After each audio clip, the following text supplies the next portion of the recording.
I want to tell you about some of the history that I have learnt about this car. Now, I bought this car and it had no history at all with it, and so I knew nothing about it when I bought it. So I've been doing a bit of researching. First of all, I've got a new old stock handbook for it, for a 1986 Bentley Turbo R. It isn't for this exact car. It does have a chassis number printed in it somewhere, which obviously isn't this car, but it's more or less right. Maybe slight differences, but on the whole it's okay. And it's in a black cover, but it's actually red. It says Bentley Turbo R on it. So I now know what that black switch in the middle between the mirror adjusters is, and apparently that is to disable the rear windows, so to stop the rear passengers opening and closing the windows with this switch. I've got a folder here which has scans of the original order and build sheets from the factory when it was built. This car was built in Crewe. So it went to a garage called Appleyard of Leeds, but it was built for a specific customer. This customer was the chairman of a company which still exists. I won't give his name on this video for privacy reasons, but apparently he always bought a Rolls-Royce or a Bentley about every 2 years from this garage, Appleyard of Leeds. So he will have had this car for 1 or 2 years. So that takes us from 1986 to 1988. I've got the original invoice here. A very poor scan from an old piece of paper which was basically done on a typewriter with a carbon paper behind it, and it was not very readable. I've actually inked this in with a biro so I can read it. So it says Appleyard of Leeds, Roseville Road, Leeds, LS8 5QP. That's the garage. It gives the chassis number here. This is the SZ. This is one of the SZ cars.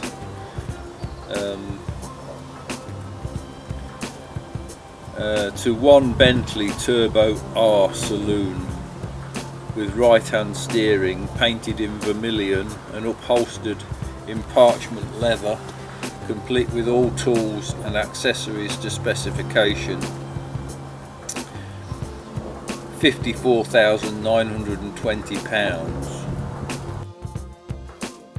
A discount of 15%. So that brought it down to 46,682. Then a few extras: the top roll trimmed in hide, the rear parcel shelf trimmed in hide, radiator machine to take the Flying Bee mascot, and the mascot supplied loose. I haven't got that mascot. Car tax on the proper price, £55,200 and 50 pence.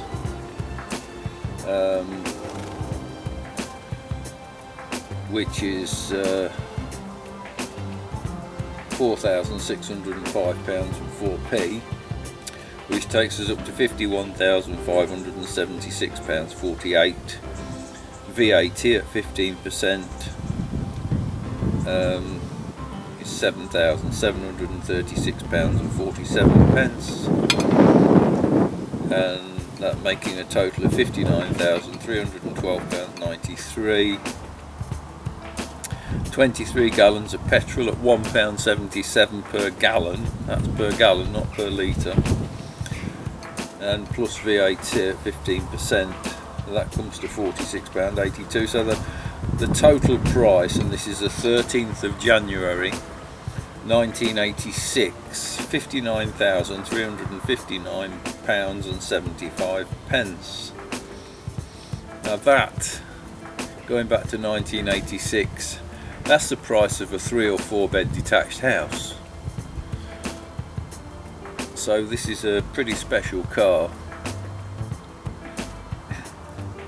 Over here, for some reason they've charged another £635.50 for promotional charge in respect of the above Bentley Turbo R. I don't know what that is, but that's there from Appleyard. Then there's a car pass out sales department. A representative of Appleyards of Leeds, and the car left the factory, and there's a signature for the car leaving the factory. Here's another delivery note. So this looks like the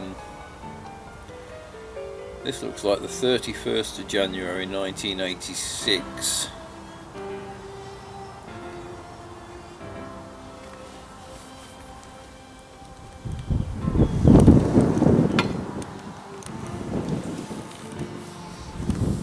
And then there's a warranty acknowledgement, which I won't show you because it shows the original owner and the original company. And then there are all these what they call build sheets. There's the car specification. It's a Bentley Turbo R, and it gives the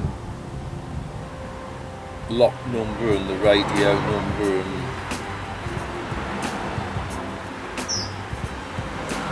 various things. Apparently the headlining is cream marvellon. The carpet is Cumberland stone. Special features: top roll and integral side cheeks to be trimmed in red hide, rear parcel shelf to be trimmed in parchment hide, lamb's wool rugs to front and rear compartment cherry red 21. Now they have disappeared along with some of the tools from the back. Somewhere since the car was new until I had it, they have actually disappeared. Fit a grab handle on the cant rail above the passenger door. I would have thought that would have been there anyway, but black radial ply tyres, and that says date required the 17th of January 1986. And then we've got more car specifications, safety checks, legal requirements, engine assembly, engine test, car assembly pre-mount, car assembly front subframe, car assembly rear subframe, car assembly mounting section, car assembly electrical, car assembly door builds, car assembly final inspection. There's a lot on the final inspection. car assembly post mount final checklist, car assembly rerun final checklist, car assembly annex, road test summary and schedules, road test mechanical, a lot of that, exhaust emission test, and then car finishing, first inspection and overcheck. We've got diagrams of the car, which is here.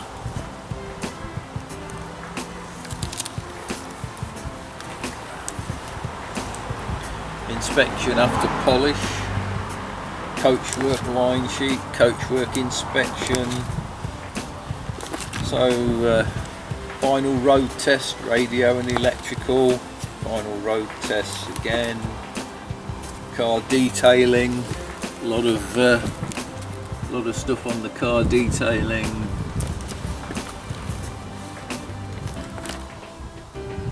Car finishing spray summary, final inspection, final functional checks, vehicle record, which gives its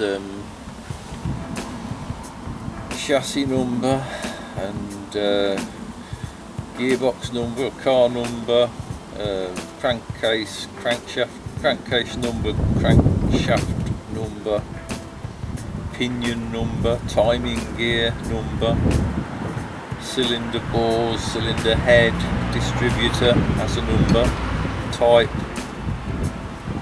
date, coil as a number and a date, compression ratio, spark plugs, oil pump number, power assisted steering number, alternator number, fridge compressor, I presume that's the air conditioning, brake pumps, brake accumulators, turbocharger, wastegate, transducer gap.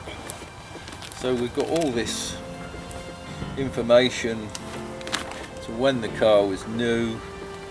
We've got here on the 23rd of the 1st 1986 outstanding work and shortages,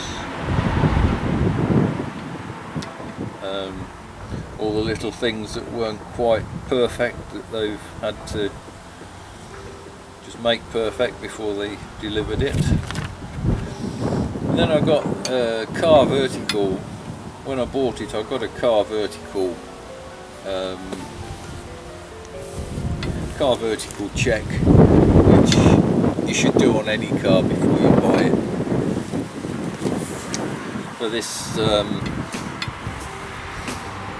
actually, for some reason it says Bentley Continental, but it's the right chassis number, right VIN number.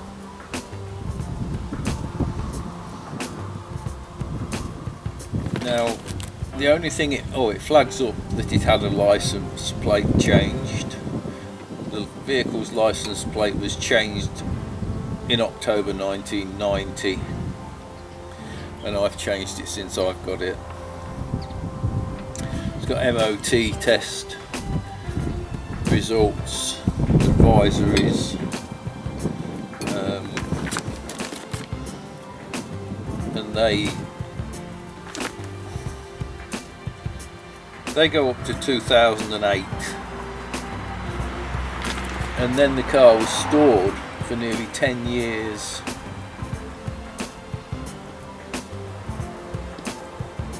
There was an ownership change or something in 2017 July, and then there was an MOT test in 2018 July,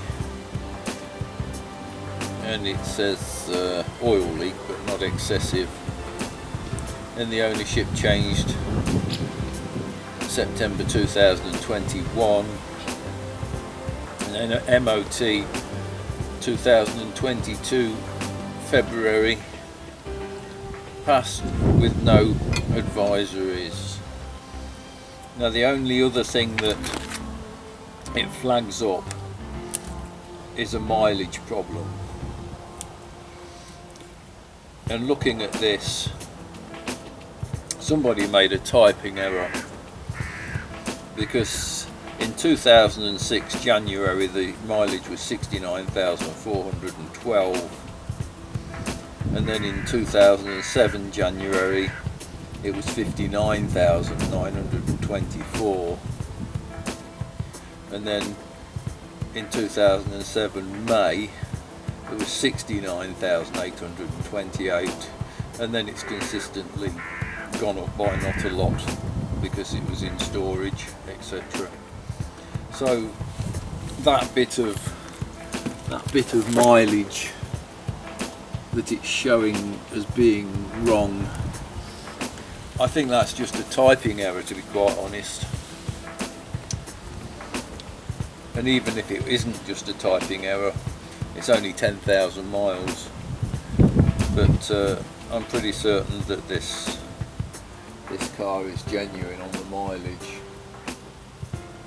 So in February 2022, when it was MOT'd, it had 71,568 miles, and I think that's genuine. It's now got 73,347, but I've been driving it around. I've been on holiday in it. So I've put 598 miles on the car since I've had it.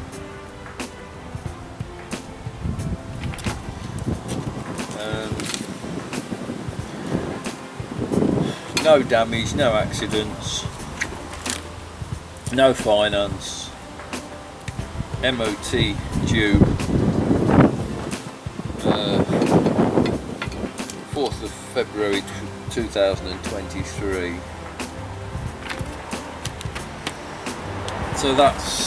So we know a bit of history about it, but haven't actually got any service history.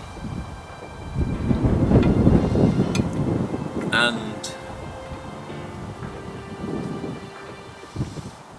so I more or less know that this chairman of this company had it for about 2 years, so that takes us up to 1988, and I don't know what happened to it up until about 2008, and then for some reason it went into storage for nearly 10 years.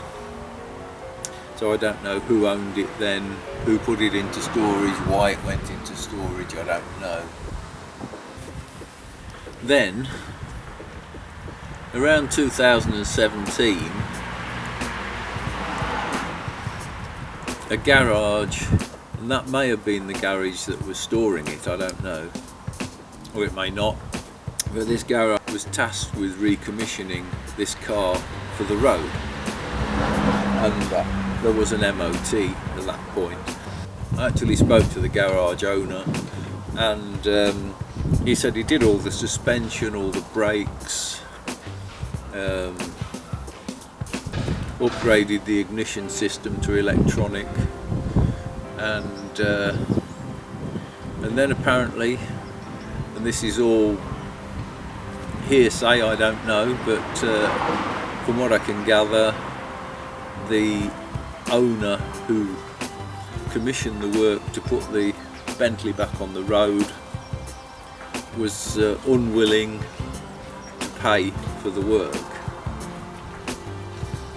So the Bentley went back into storage, and then there was a court case, and the garage took ownership of the car, and then somehow it ended up here in Leicestershire at a garage, traded in for a vintage Austin 7, and I saw it there and bought it, and that's as much as I know, really. Thanks for listening.